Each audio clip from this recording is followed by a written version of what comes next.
Yo, what's going on, YouTube, and welcome back to Goal Line Hockey. It's your boy Kevin Forte.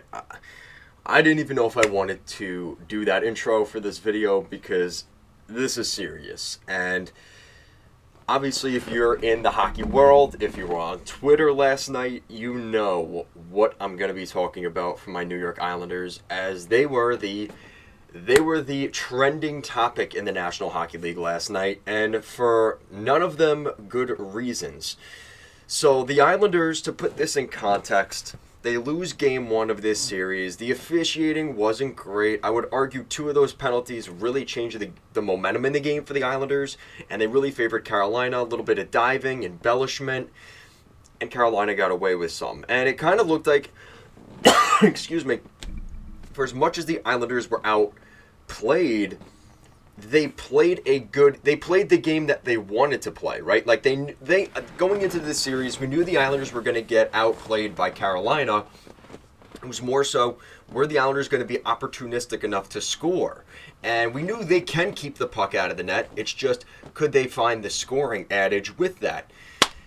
Now, 2 games into this series, I don't know what is going to happen the rest of the way. And if fate looks the way it does right now, it looks like the Islanders could be bounced by this weekend. So the first game, of course, like I said, a pretty good game by the Islanders. They lose the game. That's pretty much as good as you're going to see from the Islanders in this series, but they still lose the game. And it was one of those things where, like I said, you could blame the officiating a little bit. It wasn't the best, but the Islanders still played a decent game. You had a reason to hold your head up high after game one. Game two is a very similar situation in the sense that they were, it was different in the sense that the Islanders outshot Carolina in game one. Game two, it was totally different. The Islanders had 12 shots on net the entire game. Carolina had 39. They basically had 40 shots. They more than doubled the Islanders in shots. And I think Brendan Moore made it a point to get a lot of shots on net this game, and that was part of it. But what's really concerning for me, and the shots by period really explains it well here, the Islanders had a 3-0 lead in this game at one point. Carolina makes it a 2-goal game in the second period. I was not a fan of the penalty. Varlamov tripped whoever was in front of the net. It looked like that was the one embellishment of the game. But for me to sit here and say that's the reason the Islanders lost this game is crazy. I'm not going to sit here and do that. So the Islanders give up another goal in the third period with like 9:40 left. Seth Jarvis gets on the board, making it 3-2. And now you're just sitting there, and I actually did the live stream you guys could watch from last night. Around an hour and 10 minutes in, I'm sitting there saying, there's another turnover, there's another weak clear attempt, there's another missed opportunity to get the puck over the blue line. The Islanders couldn't do it. Here we go. Here comes the story. Boom.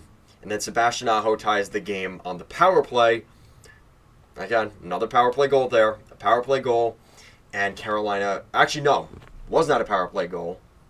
It was 5-on-6, right? The Hurricanes pulled their goaltender.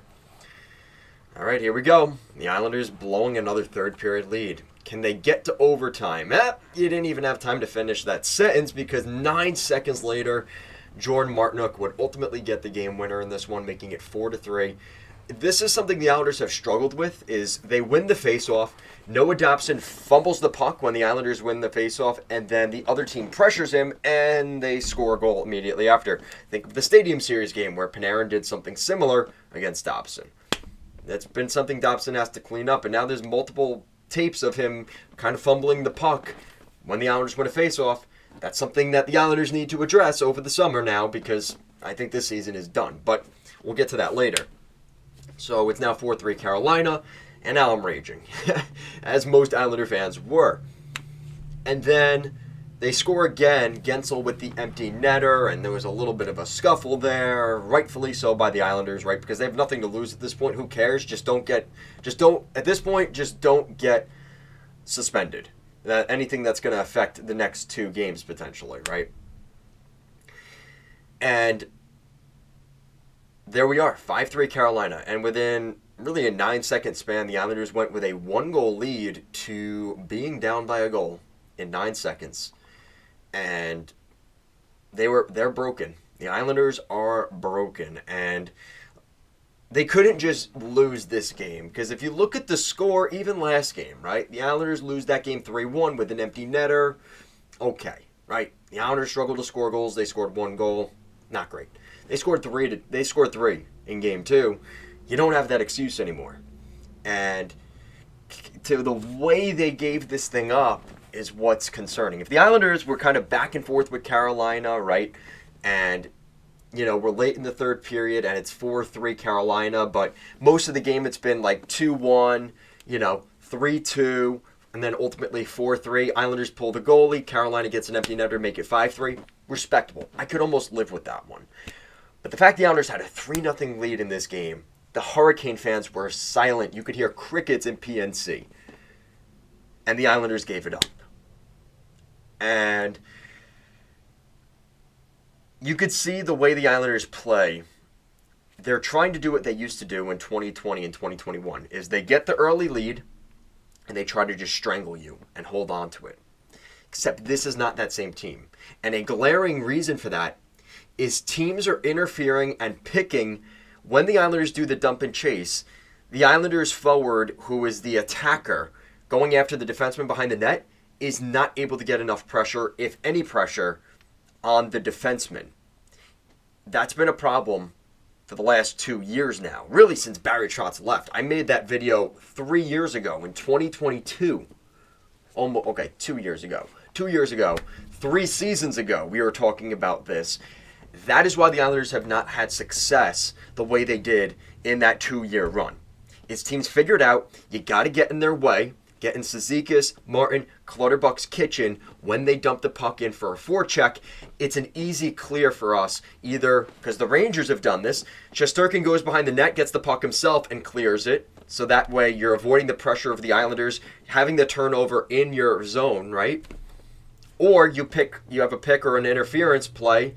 Questionable if it should be a penalty or not, but most of the time those don't get called, and the puck goes the other way, and the Islanders just wasted a possession. And teams have caught on to that, and the Islanders' ability to hold leads is not as easy as it used to be. And those guys are also 2 or 3 years older now, looking back, than when they were. And that's a lot of mileage for guys like Martin, Clutterbuck, Cizikas. Those guys they're on the waning days of their careers now. And what's frustrating the most is they do this on purpose, right? Because, let's look at the shots. So the first period, the Islanders had 7 shots. 7 to 10 were the shots at the end of the first. That's actually fairly respectable. The second period, now the disparity comes, right? 4 shots for the Islanders to 12 for Carolina. And mind you, one of those shots they scored on.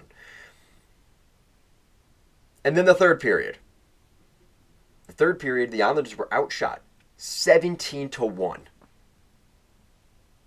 17-1.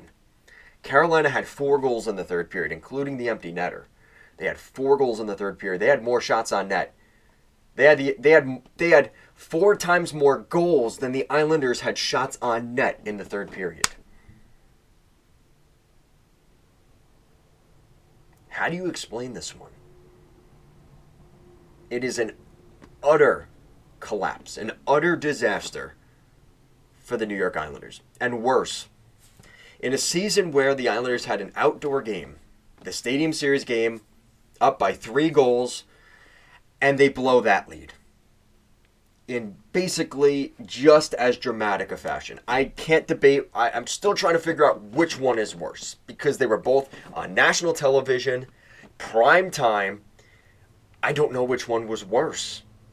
I'm going to go with the Stadium Series game being worse still, because of the venue, because of the atmosphere, 7 million fans in attendance for that chokehold, that choking of a lead the Islanders should have never given up. This is on that same level.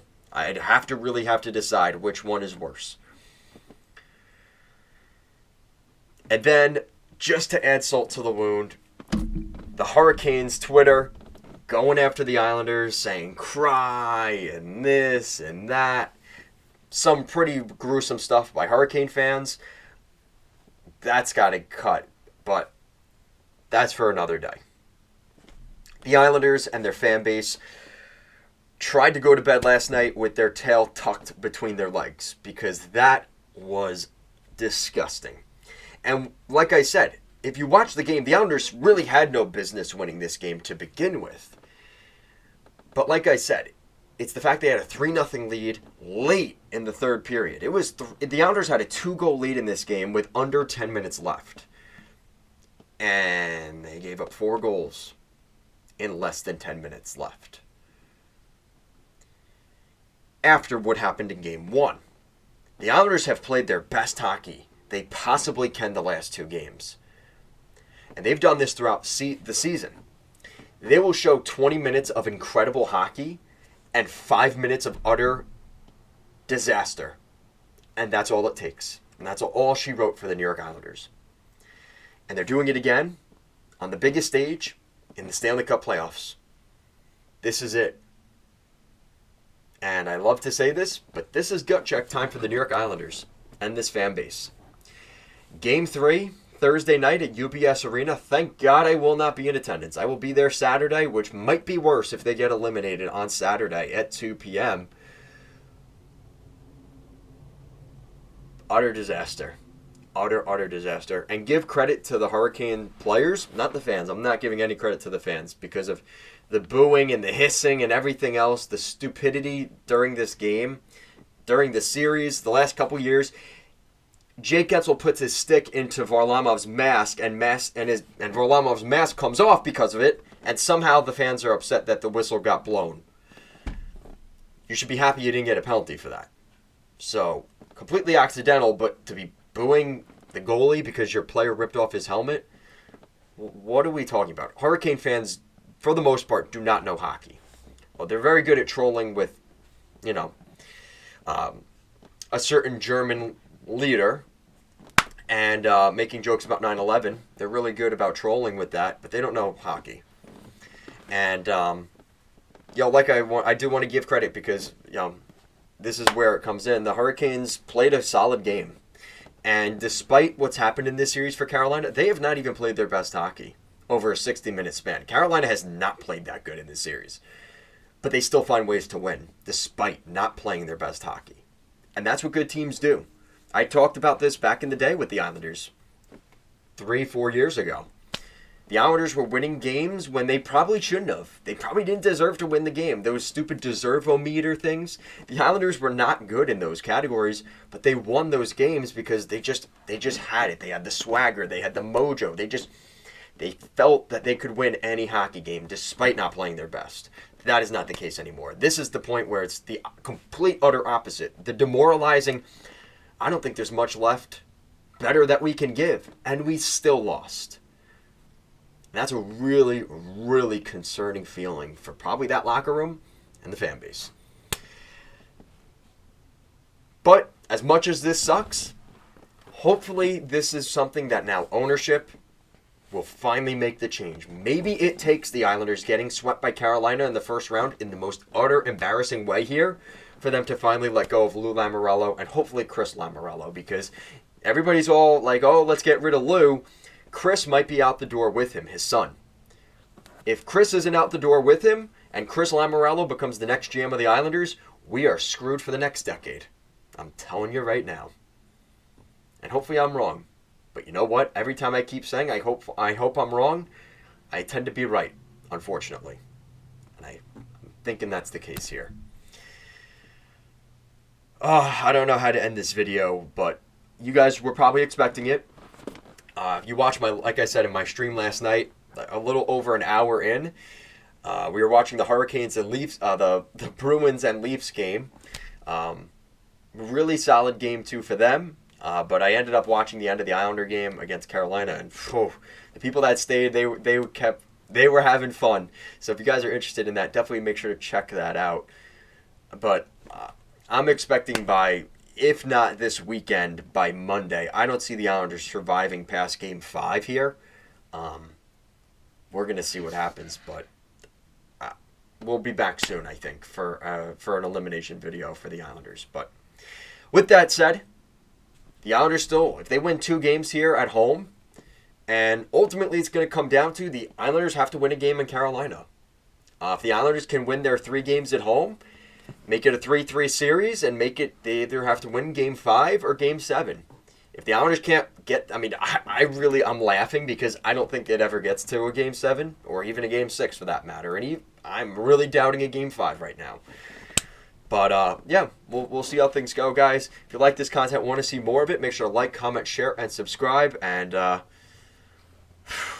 is not easy being an Islander fan. I can tell you that for certain. Have a good day, guys.